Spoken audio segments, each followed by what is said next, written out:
Hello મિત્રો નમસ્કાર। ઠાકોર સમાજ બાદ કોળી સમાજ પણ ગુજરાતમાં ઇતિહાસ રચવા જઈ રહ્યો છે। પૂરા ગુજરાતનો કોળી સમાજ છે એક મંચ પર જોવા મળશે અને આ કાર્યક્રમ કોળી સમાજના મસીહા, કોળી સમાજના ભીષ્મ પિતામહ છે એ કોળી સમાજ માની રહ્યો છે એવા પુરુષોત્તમભાઈ સોલંકીના બેનર નીચે આયોજિત થવા જઈ રહ્યો છે। આ કાર્યક્રમ શા માટે કરવામાં આવી રહ્યો છે અને શા માટે આ કાર્યક્રમ છે એ ધોળકામાં જ કરવામાં આવી રહ્યો છે? શું આ મહાસંમેલનમાં કઈ મોટું એલાન થવા જઈ રહ્યું છે? તો કોળી સમાજનું મહાસંમેલન પર આજના વિડીયોમાં વિગતે ચર્ચા કરવી છે। શા માટે કોળી સમાજને મહાસંમેલનની જરૂરિયાત પડી છે, આ દરેક વાત પર આજના વિડીયોમાં વિગતે ચર્ચા કરવી છે।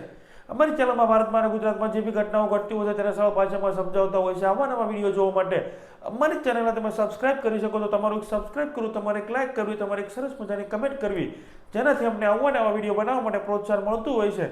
વિડીયોની શરૂઆત કરીએ। ઠાકોર સમાજ બાદ ગુજરાતમાં કોળી સમાજ, જેની વસ્તી 1.5 થી 2 કરોડની વસ્તી છે, 1.5 કરોડથી 1 કરોડ સમથિંગ એ સમાજનું મતદાન છે, તો એ સમાજ હવે ગુજરાતમાં મહાસંમેલન કરવા જઈ રહ્યો છે અને એ પણ પુરુષોત્તમભાઈ સોલંકીના બેનર નીચે।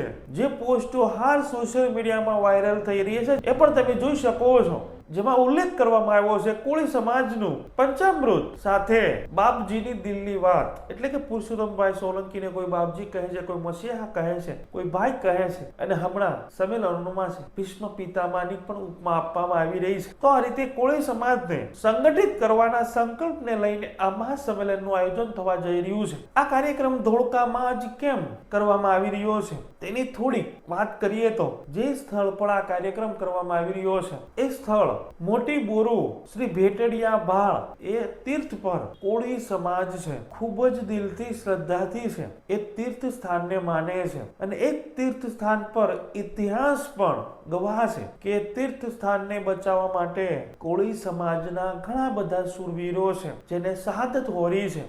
આ તીર્થ સ્થાનને કોળી સમાજ છે કુળદેવી કે ઈષ્ટદેવ ની જેમ છે પૂજે છે। જ્યારે વિદેશી આક્રમણકારીઓ, બહારવટિયાઓ આ પવિત્ર ધામને કે ગાયો પર જ્યારે સંકટ ઊભું થયું છે ત્યારે આ વિસ્તારના કોળી શૂરવીરોએ પોતાના પ્રાણની આહુતિ પણ આપી છે અને આ રીતે આ તીર્થ સ્થાનની છે એ રક્ષા કરી છે અને આ કારણે જ આ કોળી સમાજનું મહાસંમેલનનું સ્થળ છે એ આ પસંદ કરવામાં આવ્યું હોઈ શકે।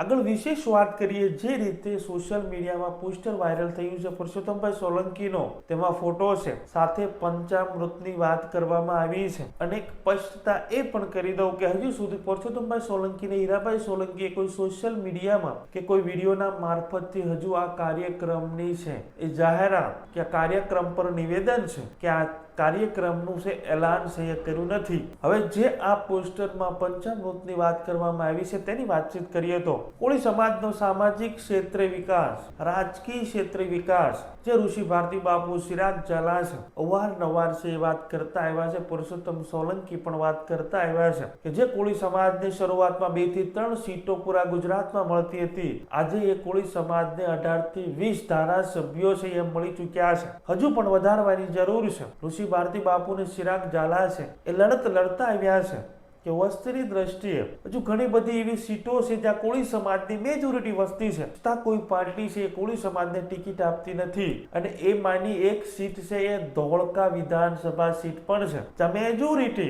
કોળી સમાજની વસ્તી છે। આ કોંગ્રેસ પાર્ટીમાંથી છેલ્લા 2-3 ટર્મથી કોળી સમાજના ઉમેદવાર લડી રહ્યા છે, ખૂબ ફાઇટ આપી રહ્યા છે। ભૂપેન્દ્રસિંહ ચુડાસમા પણ અગાઉ લડ્યા હતા અને કંઈક 200 થી 300 માત્ર મતથી છે એ જીત્યા હતા। તો કાર્યક્રમ આ તીર્થ સ્થાન સાથે કોઈ રાજકીય જોડાણ પણ હોઈ શકે। આગળ વાતચીત આ પંચામૃતમાં કરીએ તો શૈક્ષણિક ક્ષેત્રે, આર્થિક ક્ષેત્રે અને સ્પોર્ટ એટલે કે રમત ગમત ક્ષેત્રે આ રીતે 5 મુદ્દાની આ પંચામૃતમાં છે વાત કરવામાં આવી છે। જોવાનું રહેશે પુરુષોત્તમભાઈ સોલંકી અને હીરાભાઈ સોલંકી છે આ મહાસંમેલન પર છે શું નિવેદન આપે છે, શું એલાન કરે છે અને આ ફોટોમાં 1.5 કરોડની એક વસ્તીને છે એક તાતણે બાંધવાની વાતચીત પણ કરી છે। જે કોળી સમાજની અંદાજિત વસ્તી છે 1.5 થી 2 કરોડની, તે જે વિભાગોમાં વિભાજિત થયા છે, કોળી સમાજ જે પેટા જ્ઞાતિમાં વહેંચાયેલો છે, જેમાં તળપદા કોળી સમાજ હોય, કેડિયા કોળી સમાજ હોય, ચોળિયા કોળી સમાજ હોય, ઠાકોર સમાજ હોય, એ દરેકને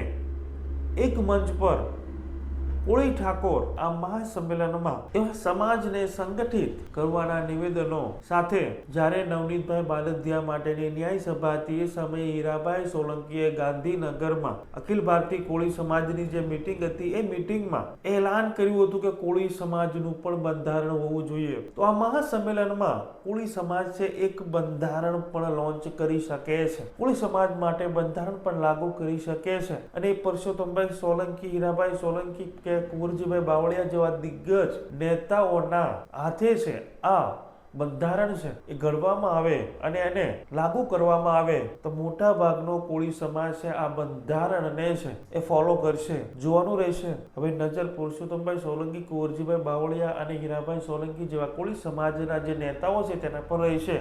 આ કાર્યક્રમને લઈને શું એલાન કરે છે, તમારું શું કહેવું છે? કોળી સમાજ છે ઇતિહાસ રચવા જઈ રહ્યો છે, કોળી સમાજ મહાસંમેલન કરવા જઈ રહ્યો છે. તમારા વિચારો છે જરૂર કમેન્ટ બોક્સમાં છે રજૂ કરજો. અમારી ચેનલમાં ભારતમાં ગુજરાતમાં જે બી ઘટનાઓ ઘટતી હોય છે તેને સરળ ભાષામાં સમજાવતા હોય છે. આવા નવા વિડીયો જોવા માટે અમારી ચેનલને તમે સબસ્ક્રાઇબ કરી શકો છો. તમારે સબસ્ક્રાઇબ કરવું, તમારે એક લાઇક કરવી, તમારે એક સરસ મજાની કમેન્ટ કરવી, જેનાથી અમને આવા નવા વિડીયો બનાવવા માટે પ્રોત્સાહન મળતું હોય છે. Thank you. નેક્સ્ટ વિડીયોમાં મળીએ.